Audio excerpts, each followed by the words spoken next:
અલિયા મારી બેનો ફૂલ મીઠા કેળા આવી ગયા છે. અહીંયા આવો, અહીંયા આવો. પણ ભાઈ 50 થી 60% નું ડિસ્કાઉન્ટ આપશો?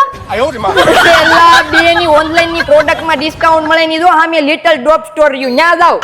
એવું છે મારા ભાઈ. ચાલો એમઆરપી ઉપર ડિસ્કાઉન્ટ ને પણ સીધું ઓનલાઈન કિંમત ઉપર 50 થી 70% સુધીનું ડિસ્કાઉન્ટ મળશે. અરે મિત્રો, અહીંયા બધી જ આઈટમ 50 થી 70% સુધીના ડિસ્કાઉન્ટમાં મળવાનું મેન કારણ એ છે કે પ્રોડક્ટમાં ડેમેજ નહીં પણ પ્રોડક્ટના પેકેજિંગમાં માઇનોર ડેમેજ હોય, જેમાં દરરોજ નત નવી આઈટમ આવતી રહે છે અને દરરોજની આઈટમ જાણવા વિડીયોમાં આપેલા નંબરમાં WhatsApp ગ્રુપમાં જોડાઈ જાવ. અને હા, સ્ટોક લિમિટેડ છે ને ઓફર અનલિમિટેડ છે, જેમાં 170 માં મળતી મેગી 100 રૂપિયામાં, 150 માં મળતું લિક્વિડ 100 રૂપિયામાં અને સારામાં સારી કંપનીના ડાયપર અને સેનેટરી પેડમાં 40% ડિસ્કાઉન્ટ. બાકી અહીંયા જીમ એસેસરીઝ, નાના ટાબરિયાના scooter, purse, beauty product, LED lights, electrical item, kitchenware, computer accessories, હેન્ડલૂમની આઇટમ, મોબાઈલ કવર જેવી ટોટલ આઇટમમાં 50 થી 70% સુધીનું ભવ્ય ડિસ્કાઉન્ટ મળશે. એમાં પણ 500 રૂપિયા કે તેથી વધારેની ખરીદી કરો, રીલ 5 લોકોને શેર કરો એટલે 10% નું અલગથી ડિસ્કાઉન્ટ મળી છે. આમની બંને બ્રાન્ચ અને એડ્રેસ અને કોન્ટેક્ટ નંબર વિડીયોમાં આપી જ દીધા છે.